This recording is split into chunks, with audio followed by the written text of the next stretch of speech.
Vamos lá, partiu o Band News especial, diretamente do Salão do Automóvel, Salão Internacional do Automóvel em São Paulo, que está de volta desde 2018. Nós fizemos questão de fazermos alguns episódios do Partiu Band News especiais aqui do nosso stand, do nosso estúdio dentro do stand da Copart. É um super estúdio envidraçado, para quem não está acompanhando com imagens nas nossas redes sociais, no digital da Band News FM, vá lá, porque é muito bacana e aqui no stand da Copart. Já vou falar mais sobre o que é a Copart, mas antes eu vou apresentar o nosso convidado especial, um grande amigo que eu fiz, mais um grande amigo que eu fiz nesse mundo das viagens, Gabriel Bester, que a gente estava falando fora do ar, né? Você faz tanta coisa que eu nem sei como te apresentar direito, mas eu vou te falar, você é instrutor, obviamente, de pilotagem, e você também, e acho que esse que é o lado mais bacana do turismo, você é guia de mototurismo, é tudo, é meu amigo. Bom dia, Gabriel, obrigado por aceitar o convite, como é que estão as coisas, tudo bem? É isso aí, Coutinho, um prazer estar aqui com você de novo. Fiquei muito feliz com o convite. Tati, infelizmente, não conseguiu vir. E eu acho que acima de tudo que você falou aqui, antes de ser instrutor, antes de ser guia de mototurismo, acho que eu sou seu amigo. E isso é uma satisfação imensa, assim, acho que é um privilégio meu ter essa parceria. A gente ficou amigo depois de adulto, né? Eu falo que eu fiz poucos amigos depois de adulto, você é um deles. E é um prazer estar aqui. Acho que a gente vai bater um papo bem natural, acho que flui bem, né? Quando a gente fala de viagem, carro, moto, pilotagem, tudo que é relacionado a isso, e principalmente viagens, acho que você é o cara para falar e acho que flui bem naturalmente, que vai ser legal. Boa, bacana. Vamos começar a falar da Orbis, então, que é o projeto da Orbis da parte de expedição, né? Porque você faz viagens de expedição de moto. E a gente está aqui num salão de automóvel, então acho que tem tudo a ver. Por isso também que eu convidei o Gabriel Bester. Conta um pouquinho como é que surgiu e o que exatamente as pessoas encontram, porque mototurismo é legal demais. Para quem curte pilotagem, é espetacular, né? É, isso aí. Acho que a história é longa, mas é legal contar. Então a gente vem trabalhando com mototurismo há 10, 11 anos, desde 2014. Então a vida me direcionou a isso. Eu acho que a gente foi... eu cheguei a morar no Catar, trabalhava em escritório e tal, e eu acho que a vida foi direcionando, a gente acaba indo buscando aquilo que deixa a gente feliz, aquilo que completa a gente, né? Então em 2014 eu voltei do Catar e aí realmente falei, não é isso que eu quero, não quero trabalhar no escritório, não é só sobre o dinheiro, eu acho que a gente tem que buscar aquilo que faz a gente feliz e completa a gente. Eu acho que o dinheiro é consequência, o sucesso é consequência de tudo isso, de fazer as coisas com prazer e amor. Então, em 2014, voltei do Catar, né? Trabalhava para uma empresa holandesa lá. E aí falei, vou procurar alguma coisa que eu gosto. E aí realmente encontrei na Triumph aquilo que eu buscava, né? Eu tinha moto Triumph antes de ir. Quando eu voltei, eu comprei outra. Falei, queria trabalhar alguma coisa relacionada à moto e tal, mas como eu não sou um cara muito comercial, falei assim, não é vender moto que eu quero, né? Vamos ver se a gente encontra alguma coisa relacionada a isso. E aí acabei conhecendo o pessoal da Triumph, questão de cursos, viagens, palestras, eventos. E aí comecei a trabalhar com eles em 2014 e a coisa foi evoluindo lá dentro, acabei me formando como um instrutor de pilotagem pela Triumph e comecei a acompanhar algumas viagens ali como carro de apoio, e esse tipo de coisa. Lá se foram 10 anos, né? Vamos falar aí, 8 anos mais ou menos até a pandemia. E quando veio a pandemia, eu me especializei bastante na questão de viagens. Então me tornei, depois de carro de apoio, me tornei o guia principal. E entre idas e vindas, né? Trabalhando para diferentes empresas brasileiras no mototurismo. Chegou a pandemia e a gente falou, o que a gente vai fazer? Não dá para viajar. Vamos buscar outra coisa, e aí entra a Orbis Cabanas, né? Então daqui a pouco a gente vai falar um pouquinho sobre a questão das hospedagens, da experiência de hospedagem que a gente tem aqui no Brasil. Mas na pandemia aí aconteceram algumas coisas, enfim, não dava para viajar e tal. E aí eu acabei saindo da Triumph e montei a Orbis Expeditions, que tá indo pro terceiro ano de operação. Esse ano foi o segundo ano de operação, em 2026 a gente tá indo pro terceiro ano de operação. E é muito legal, cara.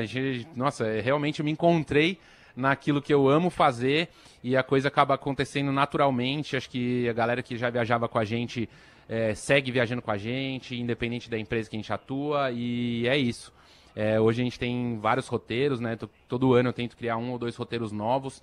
Esse ano a gente teve... Ano passado, no primeiro ano de operação, a gente teve 6 tours no total, né, incluindo a viagem do Ártico, que a gente já vai falar um pouquinho, se aprofundar um pouquinho mais. A gente estava até falando bastante aqui sobre o Ártico e é muito legal.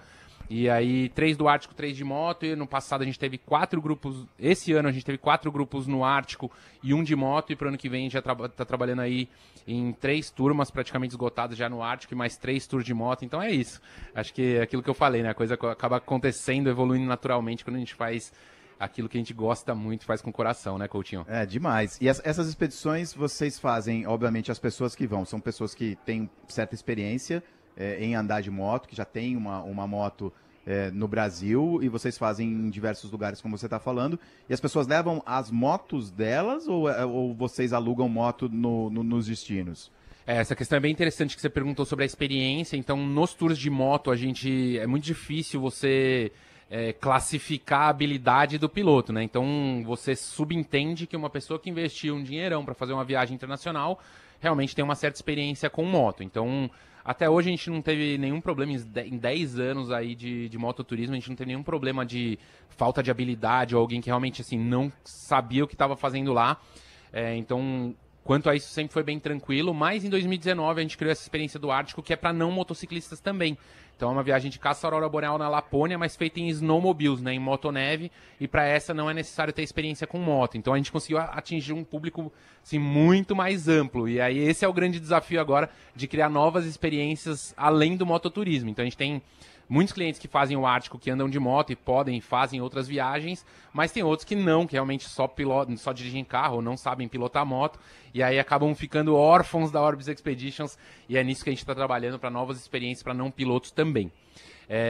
Sobre a alocação das motos, sim, a gente loca lá, é muito complexa essa logística de levar as motos. Eu imaginei, né? A gente complexa, cara. Exatamente, a gente trabalha com destinos diferentes, né? Com vários roteiros diferentes. Então a gente tem desde leste europeu, que começa na Alemanha, a gente tem Islândia, que é quase, assim, não vou dizer que é impossível, porque é possível levar moto para lá, mas é caríssimo, você parte num ferry aí de 2, 3 noites de viagem, é caríssimo, impossível levar as motos.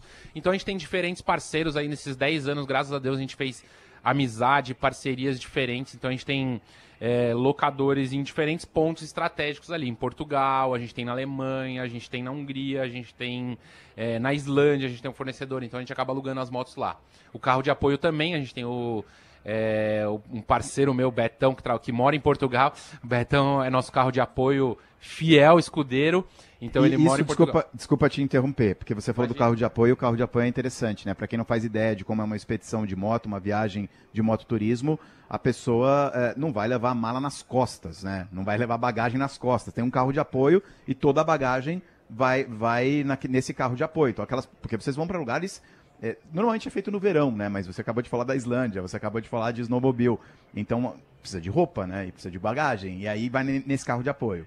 Exatamente. Quem conhece o mundo do mototurismo aí sabe da limitação, uma das principais limitações no mototurismo é a bagagem, sem contar o clima, né? Como você falou, não dá para andar de moto a menos 30, que é a temperatura que a gente pega no Ártico, com a estrada congelada. Mais uma das limitações, das principais limitações e que impede muita gente de viajar é a questão da bagagem. Então, se você vai piloto e garupa, você vai viajar com sua esposa, namorada, amigo, enfim, você tem lá 2 malas laterais e um top case. Se você vai fazer uma viagem de 15, 20 dias, é pouca roupa. Não vou dizer que é impossível, claro que não é impossível, é super possível, muita gente faz.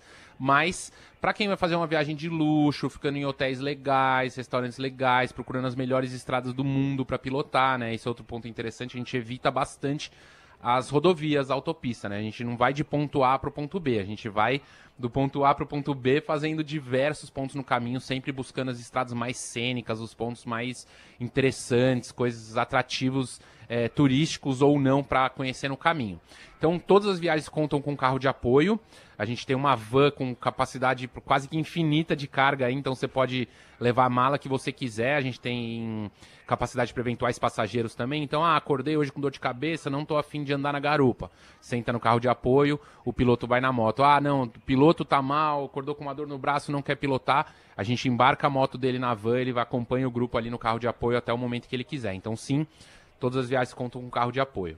Bom, além de guia de mototurismo e de ter uma empresa, de ser um empresário também, né, Gabriel? Você é instrutor de pilotagem. E você sabe, eu já tive moto, eu piloto moto em algumas viagens, de vez em quando eu alugo, ou alguém aluga para mim, então eu ainda piloto moto. E onde eu quero chegar? E daqui a pouco a gente vai voltar a falar das orbes, das duas orbes, né? Quem pilota moto em algumas grandes cidades do Brasil, e a gente mora em São Paulo, né? Eu moro em São Paulo, então vou falar de São Paulo, é um grande aprendizado, porque é uma loucura pilotar moto em São Paulo. E é uma loucura você dirigir carro com as motos que andam em São Paulo. A viagem de expedição ao mototurismo é muito diferente disso, né?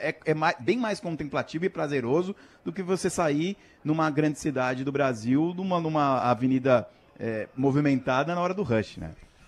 Não, sem dúvida. É completamente diferente você pilotar em São Paulo ou qualquer cidade grande das estradas que a gente acaba percorrendo na Europa, Estados Unidos, enfim, nas estradas do mundo aí afora. São Paulo realmente é perigoso, não tem como negar. Além da questão do risco do trânsito, você ainda anda com medo de ser assaltado, né? Que tem o roubo de moto em São Paulo, os números estão absurdos. Mas, assim, o governo está ajudando um pouco, a faixa azul que eles têm feito aí em São Paulo também ajuda bastante, acho que minimiza o risco e aumenta a visibilidade ali pro piloto e a segurança, mas sem dúvida, você pilotar em São Paulo é muito, muito diferente de você pilotar nos passos de montanha, nas estradas que a gente tem no mundo todo, até no Brasil, né? Se você pegar uma Bandeirantes, uma Imigrante, já é muito diferente você rodar na hora do rush aqui dentro de São Paulo. Mas é isso, sem dúvida... Tem gente... Isso é um outro ponto interessante que você me falou agora, que eu tô lembrando aqui. A gente tem muitos clientes que acabaram desistindo de ter moto no Brasil. Então, muita gente que tinha BMW, Triumph, Ducati no Brasil e por conta de roubo, questão de segurança, questão de segurança no trânsito mesmo também, acabou vendendo a moto no Brasil e faz 2, 3 viagens de moto por ano, que é onde ele gasta toda a vontade dele de pilotar lá e não fica se arriscando na cidade. Eu não posso dizer que eu faço isso porque eu ando de moto todo dia aqui. Moto, sem dúvida, ajuda demais, né? A gente diminui custo, diminui tempo, trânsito e tudo mais, mas realmente o risco existe e acho que por isso que também tem tanta gente viajando, esse mercado de mototurismo tem crescido demais, justamente por isso. Acho que gente que quer pilotar, quer andar de moto, mas não quer andar de moto em São Paulo, acaba fazendo viagens aí, 2, 3 viagens por ano lá fora. Eu vendi minha moto já faz mais ou menos uns 10 anos e desde então tenho pilotado só em algumas viagens mesmo, porque aqui falta um pouquinho de coragem, um pouco de civilidade no trânsito. A gente está se encaminhando para o primeiro bloco da conversa, eu estou recebendo o Gabriel Bester, a gente está no Salão do Automóvel,